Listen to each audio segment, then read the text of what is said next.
नमस्कार दोस्तों, आपका समाचार अपना देश के इस क्राइम एपिसोड में स्वागत है। साथियों, गुनहगार कितना भी शातिर क्यों ना हो, आखिरकार वो पकड़ा जाता है। वो अपने गुनाह की परत पर वो चादर डालने की कोशिश करता है, लेकिन वो पुलिस और कानून से कभी बच नहीं पाता है और वो पकड़ा जाता है। आज की कहानी है एक ऐसी, जिस कहानी के अंदर एक युवक ने एक युवती का बेरहमी से कत्ल किया और फिर कैसे वो पकड़ा गया। ये पूरी कहानी आप सुनिएगा। उत्तर प्रदेश से सटा हुआ और हरियाणा का जो एक इलाका है, उसी इलाके में एक जंगल घना, उस जंगल के पास एक लाश की सूचना पुलिस को मिलती है। पुलिस की टीम मौके पर पहुंचती है। पुलिस की टीम अब आसपास देखती है, उस लाश को कब्जे में लेती है, लेकिन लाश का जो है सर धड़ से अलग था। अब लाश एक महिला की थी, क्योंकि सिर उसका था नहीं, बाकी शरीर से पता था कि ये महिला की लाश है। ये तारीख थी 7 दिसंबर 2025। इस दिन पुलिस को ये लाश मिली। इसके बाद इस लाश को पोस्टमार्टम के लिए भेजा गया, लेकिन अब सिर नहीं मिल रहा है। वहीं पुलिस के साथ साथ डॉग स्क्वाड की फॉरेंसिक टीमें मौके पर मौजूद। इस जंगल को आसपास पूरा छाना, लेकिन कहीं पर भी जो है इस महिला की लाश का जो सिर है वो नहीं मिला। तो अब पुलिस कैसे पहचान करेंगी ये महिला कौन है। तो अब पुलिस ने आसपास के इलाकों के जो थाने हैं वहाँ पर गुमशुदगी की रिपोर्टों को लेकर पता किया। इसके बाद इस इलाके से लगती हुई सीमा से जो ज़िले हैं और जो राज्य हैं, वहाँ की पुलिस को भी सूचना दी गई। हरियाणा से लगता चंडीगढ़, हिमाचल प्रदेश, उत्तर प्रदेश, उत्तराखंड, ये सारे राज्यों में भी जो है पुलिस ने अलर्ट मैसेज किया कि कोई महिला है जो गुमशुदगी है तो आप ज़रूर बताइएगा, एक लाश है मिली है।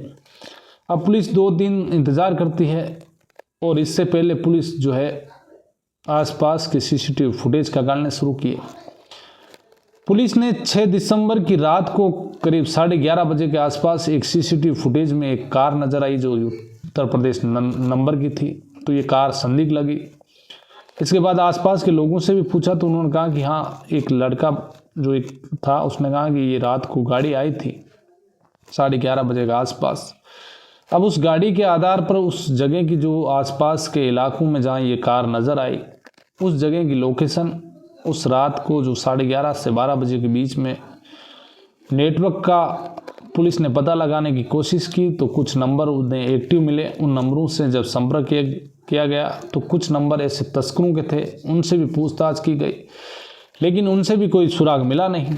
अब आखिरकार पुलिस ने जो है धीरे धीरे इस नंबर की जो है पूरी तहकीकात की कि ये गाड़ी किसकी है। तो पता चला कि ये उत्तर प्रदेश के सहारनपुर में एक व्यक्ति है, उसके नाम से रजिस्टर्ड है। अब पुलिस 13 दिसंबर को उस व्यक्ति के घर तक उत्तर प्रदेश के सहारनपुर में पहुंचती है।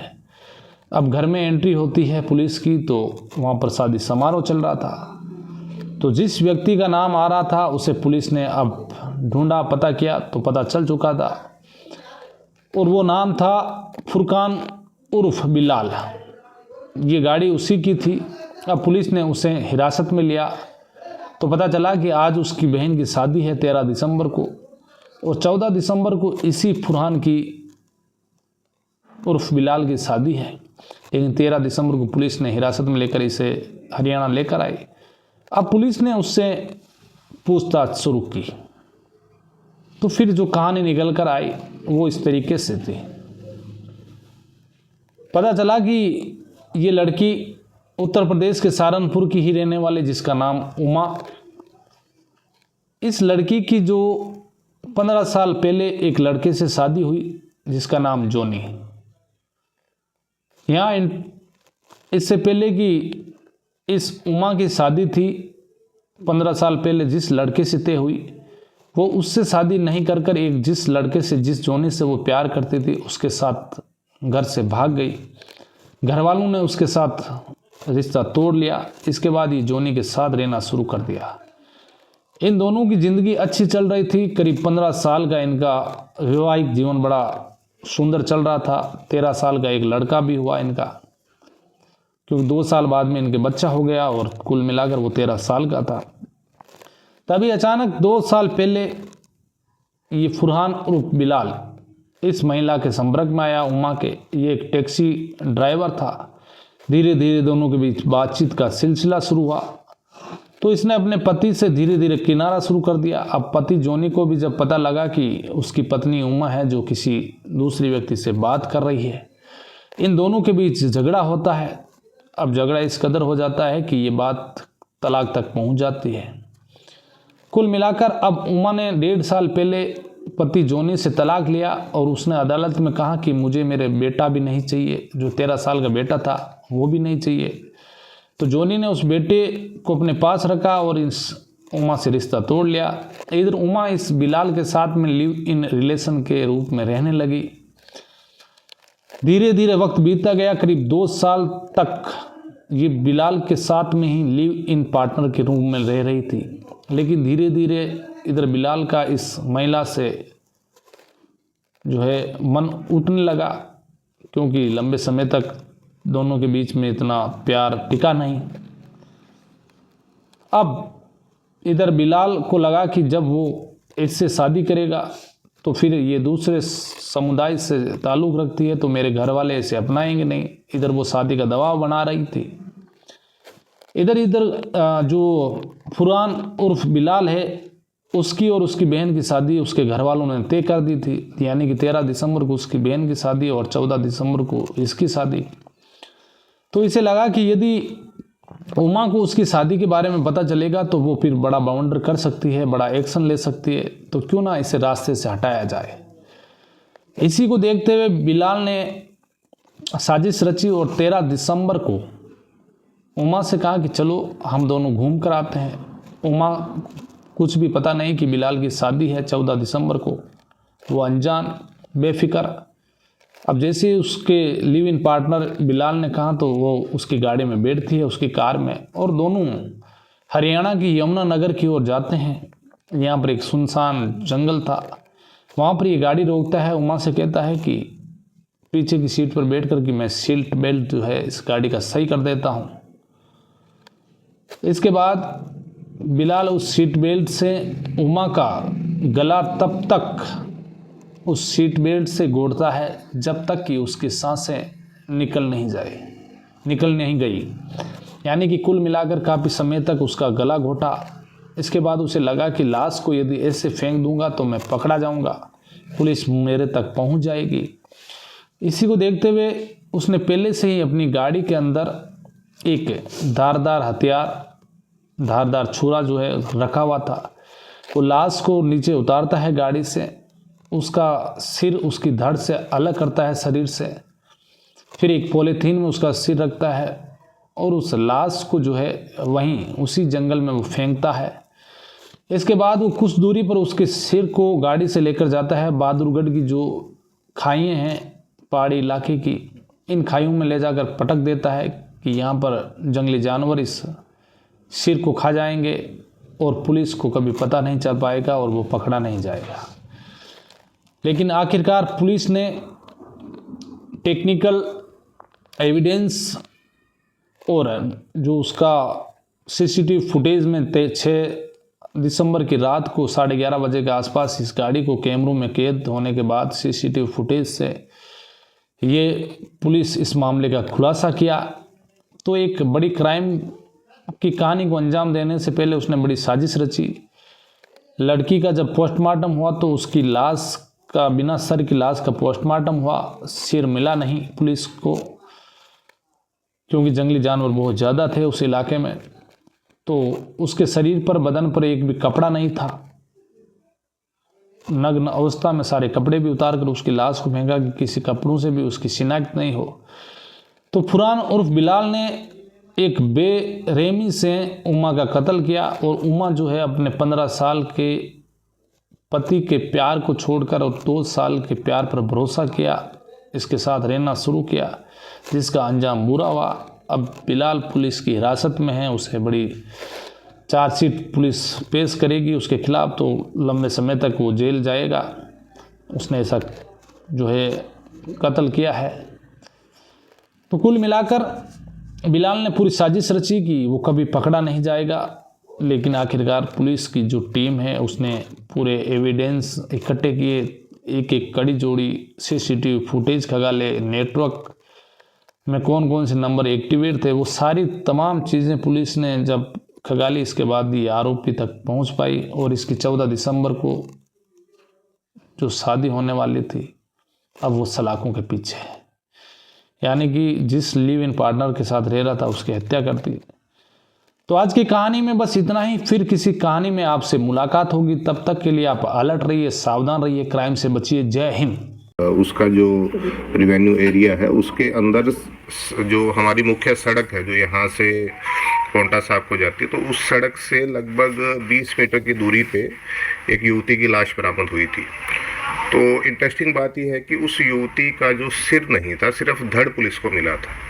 तो प्रथम दृष्टया बिल्कुल साफ लग रहा था कि इस युवती का मर्डर किया गया है। युवती के शरीर पे सिर्फ जो अपर इनर वियर्स है उसको छोड़ के कोई कपड़ा भी नहीं था। तो ये एक अपराध जिसको हम कहेंगे कि बहुत ही गंभीर था, जघन्य था और संवेदनशील भी था। तो इसको देखते हुए हमने तुरंत प्रभाव से एक एसआईटी कॉन्स्टिट्यूट की, जिसकी अगुवाई जो डीएसपी रजत गुलिया वो कर रहे थे, और इसमें हमारी जो सीआईए की दोनों टीम्स भी थी और जो थाना प्रभारी थे वो भी थे।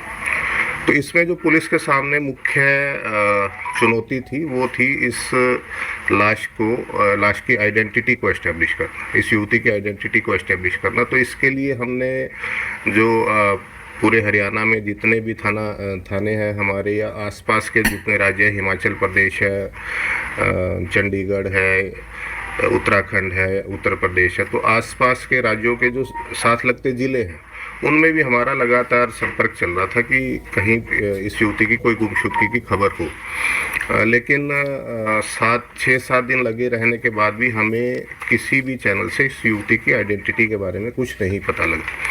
लेकिन हमारे सामने ये भी चैलेंज था कि अगर आइडेंटिटी ना भी एस्टेब्लिश होती है, कोई हमसे संपर्क नहीं भी करता इस युवती के बारे में, तो भी हम जो हमारे पास पुलिस के पास एक टेक्निकल इन्वेस्टिगेशन के टूल्स रहते हैं, तो उसको इस्तेमाल करके हम इस केस को ट्रेस करें। तो हमारी टीम लगातार उस दिन से लगी हुई है, दिन रात जिसको मैं कहूँगा।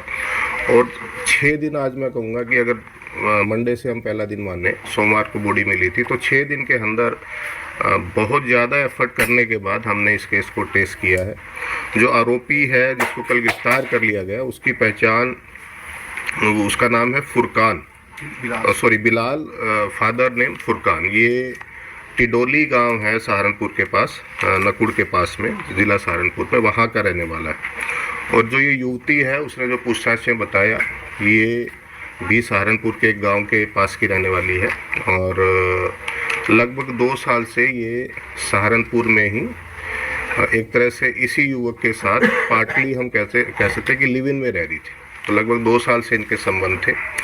ये युवक जो है, इसकी कल शादी होने वाली, आज कहूँगा कि आज शादी, जब कल हमने गिरफ्तार किया था तो आज इसकी शादी होने वाली थी, और ये युवती इस पर प्रेशर कर रही थी कि आप मेरे से शादी करो। तो इसको डर था कि कहीं ये इसके घर पे जाके बात ना बता दे, इसकी शादी ना खराब हो जाए, तो इसने एक प्लान बनाया इसको मर्डर करने का। तो जो 6 तारीख है उसको ये रात को लगभग 8 बजे सहारनपुर से इस युवती को लेके चला।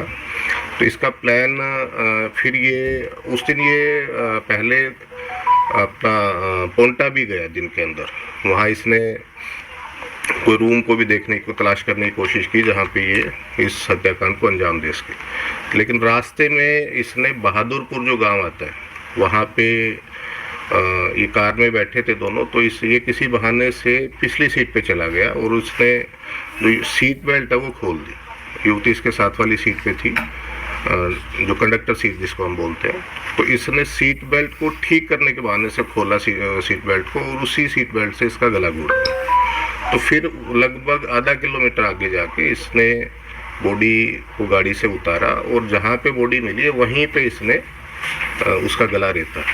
और इसमें इसका जो उद्देश्य था इसका गला रेत के और इसका सर कहीं और फेंकने का, वो ये था कि ताकि युवती की पहचान ना उसकी, और पहचान छुपाने के लिए उसने उसके कपड़े भी उतार के सिर के साथ ही कहीं और फेंक दिए। तो अभी आज हम 8 दिन का इसका पुलिस का रिमांड माननीय न्यायालय से अनुरोध करेंगे कि इसका हमें पुलिस रिमांड मिले, ताकि जो सिर है, जो वेपन इसमें इस्तेमाल हुआ है, और भी जो तकनीकी साक्ष्य है या ऐसे जितने भी साक्ष्य जो इस अपराध को कनेक्ट कर सके, अदालत के अंदर हम इस केस को प्रूव कर पाए, वो सारी कड़ी दर कड़ी हम इसको जोड़ने की पूरी कोशिश